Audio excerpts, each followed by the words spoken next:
నేను ఆంధ్రజ్యోతిలో టెలిప్రింటర్ ఆపరేటర్‌గా మొదలుపెట్టిన సర్వీస్ నాది. టెలిప్రింటర్ టెలిప్రింటర్ ఆపరేటర్‌గా. ఆపరేటర్. టెలిప్రింటర్ సో ఆపరేటర్‌గా నైస్ సార్. ఆంధ్రజ్యోతిలో. నండూరి రామ్మోహన్ రావు గారు ఉండేవారు. ఆంధ్రజ్యోతి అయిపోయిన తర్వాత జర్నలిజం మీద, ఎందుకంటే జర్నలిస్టులు ఒరిజినల్ జర్నలిస్టులు ఎలాగుంటారని చెప్పడం కోసం నేను ఎగ్జాక్ట్‌లీ సార్. కొద్దిగా ప్రయత్నం అయ్యో! చేస్తున్నాను. తప్పకుండా, తప్పకుండా. అయ్యేసరికి టెలిప్రింటర్ ఆపరేటర్ అయిన తర్వాత అక్కడే నేను డిగ్రీ అయిపోయిన తర్వాత సబ్ ఎడిటర్‌గా జాయిన్ అయ్యా. తర్వాత రిపోర్టర్ అయ్యాను ఆంధ్రజ్యోతిలో. ఆంధ్రజ్యోతి అన్‌ఫార్చునేట్ కొద్దిగా ఆగింది. ఆ తర్వాత ఈనాడు జర్నలిజంలో నాకప్పుడు ఆంధ్రజ్యోతిలో 15,000 ఎంత సాలరీ వచ్చింది. ఈనాడు జర్నలిజంలో చేయాలి, ఈనాడులో పనిచేయాలి అనే దీంతోని ఈనాడు జర్నలిజం స్కూల్‌కొచ్చి స్టైఫండ్‌గా 3,000 ఇచ్చేవారనమాట. అదేంటి 15,000 వదులుకొని వస్తే ఇటు ఎందుకు వచ్చావంటే, లేదు అవును. సార్ ఇంకా స్ట్రెంగ్తన్ అవ్వాలనుకుంటున్నాను సార్ అని చెప్పేసి వచ్చి ఈనాడులో పనిచేశాను. హ్మ్.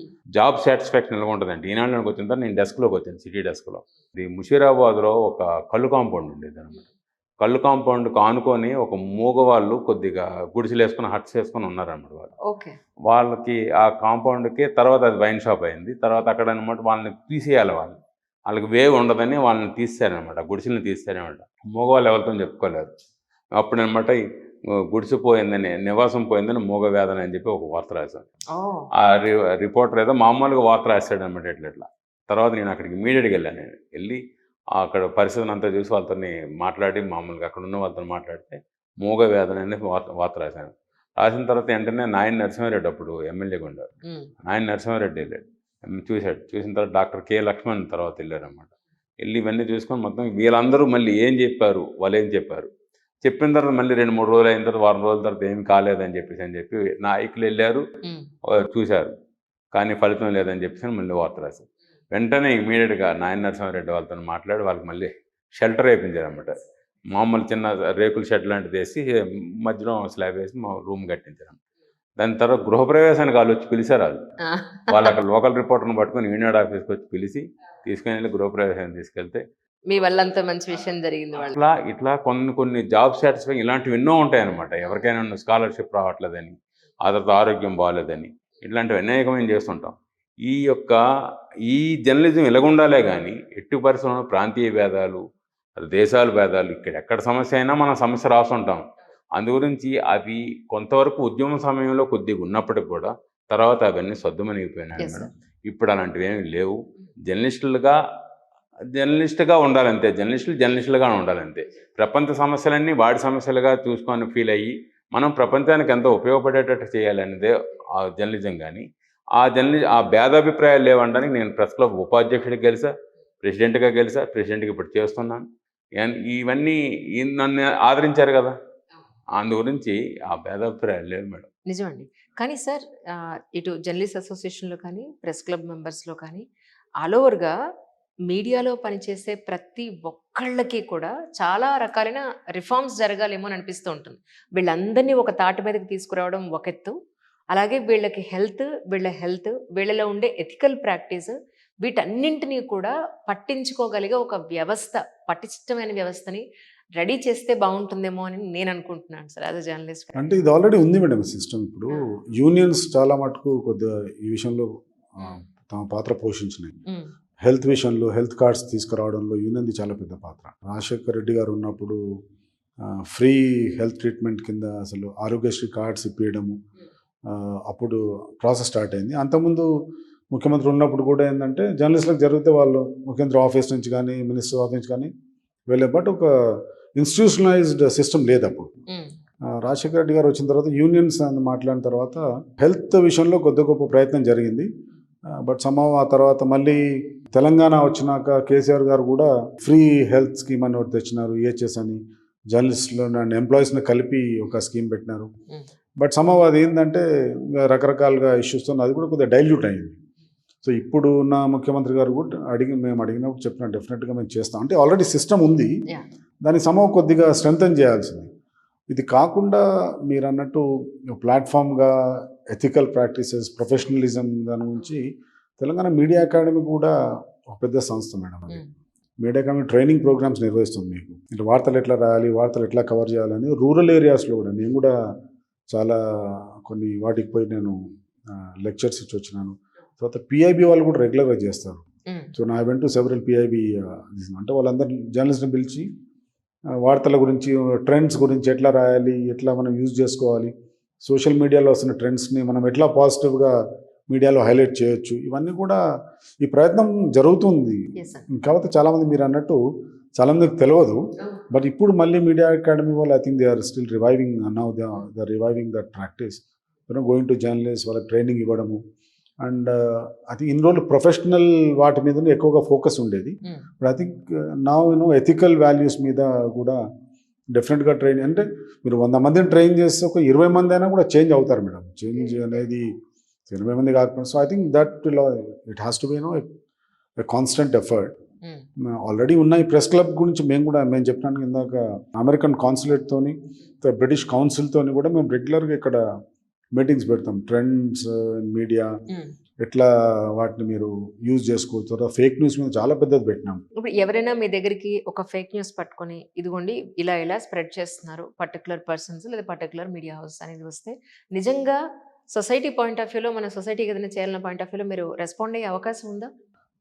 మేము ఇండివిజువల్గా society as an press club we cannot respond madam, ఎందుకంటే అంటే మన పరిధిలో లేనిది అది. బట్ యాజ్ అన్ ఇండివిజువల్ డెఫినెట్గా ఇప్పుడు ఏదో ఒక పెద్ద న్యూస్ పేపర్లో వచ్చింది అనుకోండి, తప్పుడు వాడతా, అట్లీస్ట్ మాకున్న సంబంధాలతో ఫోన్ చేసి ఇది వచ్చింది మీ వాడు ఇట్లా తప్పు రాసినాడు అంటే వాళ్ళు సరిదిద్దుకుంటారు. అటువంటి రెగ్యులర్గా జరుగుతూ ఉంటాయి. ఏదో ఊర్లో ఏదో ప్రాబ్లం వస్తుంది, అక్కడ రిపోర్టర్ ఏదో అంటాడు, వీళ్ళు ఫోన్ చేస్తారు సార్ ఇట్లా అంటే, మేము ఇక్కడ సీనియర్స్ చెప్తే వాళ్ళు ఇమీడియట్గా చేస్తారు. సో ఇండివిజువల్ లెవెల్లో జరుగుతుంది. ఇండివిజువల్ లెవెల్ కాకుండా మనం వ్యవస్థాగతంగా పట్టించుకోవాలంటే ఏం జరిగితే మనం పట్టించుకునే అవకాశం ఉంటుంది? Telangana media academy is the right place madam. Okay, వాళ్ళకు ఆ అజెండాలో ఉంది, అది as a part of their agenda ఏంటంటే ఇటువంటివి ఫేక్ న్యూస్ను కూడా వాళ్ళు ఖండించడం. అట్లాగే యూనియన్స్ కూడా బాగా దీని మీద వర్క్ చేసినాయి.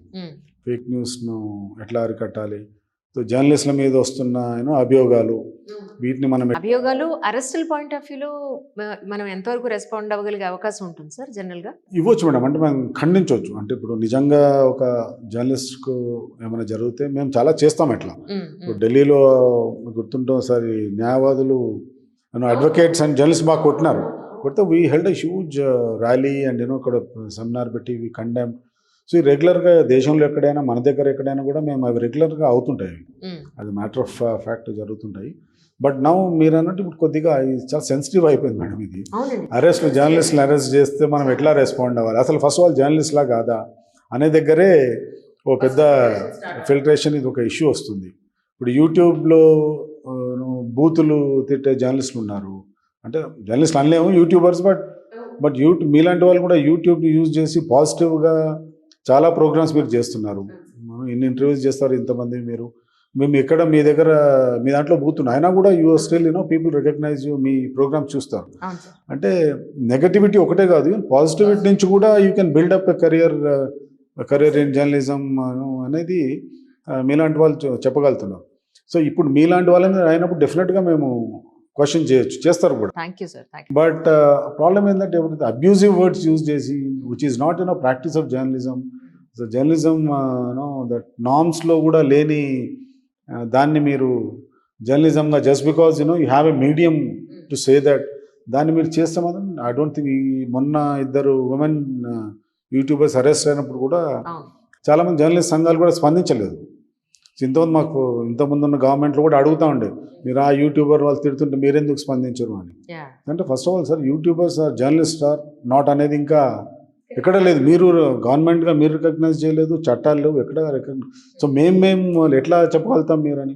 So is an individual level ఇంకేదైనా మీరు డీల్ చేయొచ్చు, కానీ as journalist we can't really interfere and say that మీరు తప్పు ఇది మాట్లాడేది అని. So when these guide lines come, when digital media is also part of journalism, డెఫినెట్గా అప్పుడు మనం క్వశ్చన్ చేయడానికి అది ఉంటుంది. కానీ సార్, అంటే జర్నలిజంలో, అంటే మీరు నేర్చుకున్న జర్నలిజంలో, మీ తర్వాత వచ్చిన జనరేషన్లో మేము ఉన్నాం, కానీ బట్ ఎంతో సీనియారిటీ ఉన్న జర్నలిస్టులు మీరు, అండ్ మోర్ ఓవర్ ఎన్నో సంస్థల్లో పనిచేసి ఇమ్మెన్స్ ఆఫ్ ఎక్స్పీరియన్స్ ఉన్న వాళ్ళు కూడా మనం అడుగుతున్నాను. రీసెంట్గా ఒక ఫిల్మ్ ఇండస్ట్రీలో పెద్ద ఆయన వాళ్ళ ఇంట్లో జరిగే ఇష్యూకి మీడియా వెళ్ళి గేట్ లోపలికి కూడా వెళ్ళిన సందర్భంలో ఆయన మైక్ వేసడం జరిగింది. ఇటు జర్నలిస్టులకు కూడా కొంత ఇబ్బందికరమైన సిచ్యువేషన్స్. కానీ నిజానికి ఒక ఫ్యామిలీలో జరుగుతున్నప్పుడు మీడియా ఎంతవరకు వెళ్లాల్సిన అవసరం ఉంది మీ ఉద్దేశ ప్రకారం, అంటే ఏం చెప్తారు? పరిస్థితులను కూడా వ్యక్తుల వరకే ఉండాలి, కానీ ఆ కుటుంబ సభ్యులు, కుటుంబ వివాదాల్లోనికి ఒక పబ్లిక్ ఫిగర్ అయిన తర్వాత ఆటోమేటిక్గా ఆయన ప్రతిదీ వార్త అవుతుంది. ఎగ్జాక్ట్లీ. ఈ సామాన్య మానవుడు ఇంట్లోనికైతే వెళ్ళదు వెళ్తే కదా ఎవరు పట్టించుకోరుగా. కదా. అయితే అలాంటప్పుడు పబ్లిక్ ఫిగర్ అయినప్పుడు ఆటోమేటిక్గా ఒక రెస్పాన్సిబుల్ పర్సన్గా ఉండాలి. ఆయన ఏం మాట్లాడినా అది సొసైటీ మీద ఇంపాక్ట్ ఉంటుంది కాబట్టి ఆయన చర్యలు కూడా అలాగ ఉండాలి. వాళ్ళ గురించి న్యూస్ రాయకపోయినా పెద్ద ఇబ్బంది ఉండదు, ఎందుకంటే సొసైటీకి మంచి మెసేజ్ వెళ్ళదు కాబట్టి. అవును అవును. కానీ రాయలేదన్న తర్వాత కొంతమంది రాస్తారు, కొంతమంది రాయకపోతే ఈ మిస్సింగ్ అనే ఇష్యూస్ వల్ల కూడా కొన్ని వార్తలు రాయాల్సి ఉంటుంది అనమాట. Correct correct. కానీ కుటుంబ వ్యవహారాల్లోనికి వాళ్ళ ఫ్యామిలీ విషయాల్లోనికి తొంగి చూడడం అనేది జర్నలిజం కాదమ్మా. మీరు నమ్మరు 80% సార్, కూడా. వారం రోజుల పాటు అక్కడ లైవ్ కెమెరాలు పెట్టిన సందర్భం ఉంది. ఆ న్యూస్ తప్ప ప్రపంచంలో ఇక ఏమీ లేదా అన్నట్టుగా బిహేవ్ చేస్తున్నాయి ఛానల్స్. అది చాలా బాధ అనిపించింది సార్, నిజంగా నిజంగా ఎన్ని సమస్యలు ఉన్నాయండి మన హైదరాబాద్లోనే, బోల్డెన్ సమస్యలు ఉన్నాయి. ఆ సమస్యల పోరాటానికి ఎవరు ఇంట్రెస్ట్ చూపించట్లే, కానీ సెలబ్రిటీలు లేదంటే ఒక డిపార్ట్మెంటల్ ఇష్యూస్లోనో లేకపోతే బాగా ఫెమిలియారిటీ ఉన్న పర్సన్స్ జీవితాల్లో ఏ చిన్న తేడా జరిగినా కూడా అక్కడ పెట్టేసి జనాలు అలాగే ఉన్నారు. ఇప్పుడు మనం కదా సార్ నడిపించాల్సింది వాళ్ళని, వాళ్ళందరూ నడిపించాలి. నియంత్రించలేని పరిస్థితి అయిపోయింది. అసెంబ్లీలో నిరసన చెప్తున్నాడు ఒక ఎమ్మెల్యే. ఆ ఎమ్మెల్యే వచ్చి గాంధీ విగ్రహం దగ్గరకు వచ్చి బొటనవేలు కట్ చేసుకోవడానికి ఆయన మాట చాకు పట్టుకొని బొటనవేలుకి రెడీ అవుతున్నాడు. ఈ న్యూస్ పేపర్ ఒక నిమిషం ఆగండి అని కొన్ని న్యూస్ ఛానల్స్ అంటుంది. అదే టైంలో దిలీప్ రెడ్డి గారు ఉన్నారు, నేను ఉన్నాను. దిలీప్ రెడ్డి గారు వచ్చి ఏం జరుగుతుంది అక్కడ అంటే ఇట్లా అన్నిట్లో జరుగుతుంది, బుద్ధి ఉందా అని చెప్పేసి ఇమీడియట్గా వాళ్ళని ఆపేసి ఆయన బయటకు లాక్కొచ్చి, సార్ ఏదైనా సమస్య ఉంటే మాట్లాడండి సార్ గవర్నమెంట్తో, ఇదేంటి సార్ అని చెప్పి. ఇది ఎలా ఉందంటే రోడ్డు మీద భయంకరమైన యాక్సిడెంట్ అయిపోయి తలలు పీకలు నరికేసుకునే సిచ్యువేషన్లో మన వాళ్ళు వచ్చి వీడియో తీస్తున్నట్టుగా అట్లా ఉంటుంది అనమాట. అందు గురించి జర్నలిజం ఏంటి పబ్లిక్ ఏంటి అవసరం అనేది ప్రతి జర్నలిస్టు గ్రహించాలి మేడం. లేకపోతే ఫ్యామిలీస్లోనికి వాళ్ళ కుటుంబాల్లోన చాలా సున్నితమైన భావాలతో కొంతమంది ఉంటారు, కొంతమంది రఫ్గా ఉండొచ్చు, మేబీ వాళ్ళు తట్టుకోవచ్చు. కొంతమంది సున్నిత భావాలతో ఉన్న వాళ్ళు ఆత్మహత్యలు చేసుకుంటారు. మీకు ఉదాహరణ, ఒక యూనివర్సిటీలో ఒక కాలేజీలో ఆ పిల్లాడు ఏదో ఆడి తాలూకు పనికిరాడు, దేనికి పనికిరాడు అనుకున్న టైంలో ఆ అబ్బాయి గురించి అనమాట, వీడి గే అందు గురించి ఇట్లా రూమ్మేట్స్ని ఇలా చేశాడు అని చెప్పి నేను రాశాను. వాళ్ళ తల్లి ఇక్కడ ఆత్మహత్య చేసుకున్నది అనమాట. అయ్యో, అలాంటి ఇన్సిడెంట్లు ఉన్నాయన్నమాట. అందు గురించి మనం ఎంతవరకు ఇవ్వాలి, ఎంతవరకు చేయగాలి, మన వల్ల, మన వార్త వల్ల, మన అక్షరం వల్ల ప్రతి ఒక్కరు చదువుతారు కాబట్టి మనం సమాజాన్ని ఇన్ఫ్లుయెన్స్ చేసి సమాజాన్ని సమున్నత దృష్టిలో తీసుకెళ్ళాలి. కానీ మనం ఎట్టి పరిస్థితుల్లో కూడా ఇది సమాజంలోని రుగ్మతలన్నింటినీ కుమ్మరించి వార్తలు రాయాల్సిన అవసరం లేదు మేడం. మంచి జరగాల, ఒక వార్త వల్ల, ఒక అక్షరం వల్ల మంచి జరగాలి జర్నలిస్ట్. అదన్నీ దృష్టిలో పెట్టుకొని ప్రతి జర్నలిస్టు పనిచేయాలి మేడం. ఈవెన్ యూట్యూబ్ ఛానల్స్ వాళ్ళని యూట్యూబ్ ఛానల్ వాళ్ళే ఇన్ఫ్లుయెన్సర్స్ అని చెప్పేసి అన్నారు. జర్నలిస్టులుగా మీలాంటి సీనియర్ జర్నలిస్టులు వచ్చారు కాబట్టి వాళ్ళని మేము జర్నలిస్టులుగా మనం కన్సిడర్ చేయాల్సింది ఎవరినైనా. ఏదైనా మొత్తానికి మీ యొక్క సందేశాన్ని నలుగురు చూస్తున్నారు అనేటప్పుడు ఆ నలుగురికి ఆదర్శంగా ఉండాలి. కొంతమందికి అనమాట ఒక సొసైటీ బాగుపడాలి, ఒక పబ్లిక్ బాగుపడాలి. ఈ కోవలో ప్రెస్ క్లబ్ అనమాట ఏం చేస్తుందంటే, ప్రెస్ క్లబ్ జస్ట్ ఇది అందరికీ రిక్రియేషన్ అనమాట. ఇలాంటి రకరకాల ఒత్తిడులతో వచ్చిన వాళ్ళు హ్యాపీగా ఇక్కడ రిలాక్స్ అవ్వడం కోసం హ్యాపీగా కూర్చొని చిట్ చాట్ మాట్లాడుకోవడానికి ఉంటుంది అనమాట. ఆ చిట్ చాట్లోనే చాలా విషయాలు ఉంటాయి, గ్రహించాలి. జర్నలిస్టులు సీనియర్ జర్నలిస్టులతో కూర్చోవడం వల్ల మేము 30 ఏళ్ళు జర్నలిజంలో ఉన్నాం. మేము అనేక మంది జర్నలిస్టులను చూసాం, మా ఇద్దరము చూసాం. జర్నలిస్టులతో చాలా మందితో ఇంటరాక్ట్ అవుతాం. సీనియర్ని చూస్తే గౌరవించుకోవడం ఇదంతా వృత్తిపరంగా మనం చేసుకోవాలి. దాంతో మనం ఒక సమున్నతంగా, ఒక పూజారి అనేటోడు పవిత్రంగా లేకపోతే గుడికి భక్తులు ఎలా వస్తారన్నట్టుగా మనం పవిత్రమైన వృత్తిలో ఉన్నాం కాబట్టి పవిత్రంగానే బతకాలి. దాన్ని దృష్టిలో పెట్టుకొని అలా జర్నలిజంకి వస్తే ఆ విధంగా ఉండండి, లేకపోతే జర్నలిజం వైపు రాకండి. రకరకాల వృత్తులని ఉద్యోగాలు చేసుకొని నువ్వు బతకండి. ఒక ఇంట్రెస్టింగ్ ఏమిటంటే, news has become entertainment madam.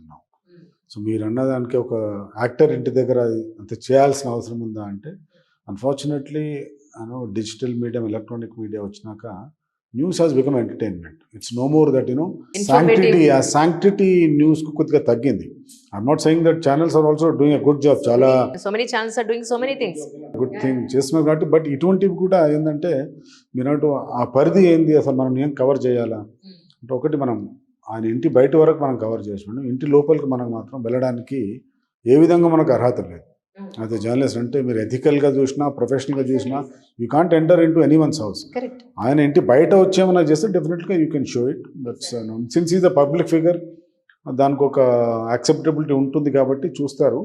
But అందులో కూడా చాలా మటుకు మనం డిలీట్ చేసి దాన్ని డైల్యూట్ చేసి చూపించాల్సినవి చాలా ఉంటాయి. అవును సార్. ఆయన కూడా బూతులు తిట్టుంటే దాన్ని యాజ్ ఇట్ ఈస్ గా క్యాప్చర్ చేసి మనం వేసేయడం అనేది ఐ థింక్ ఇట్స్ కొంచెం ఇట్స్ వెరీ రాంగ్ అది. కానీ but I feel news but still media as an industry is doing a great job madam. Yes sir, absolutely.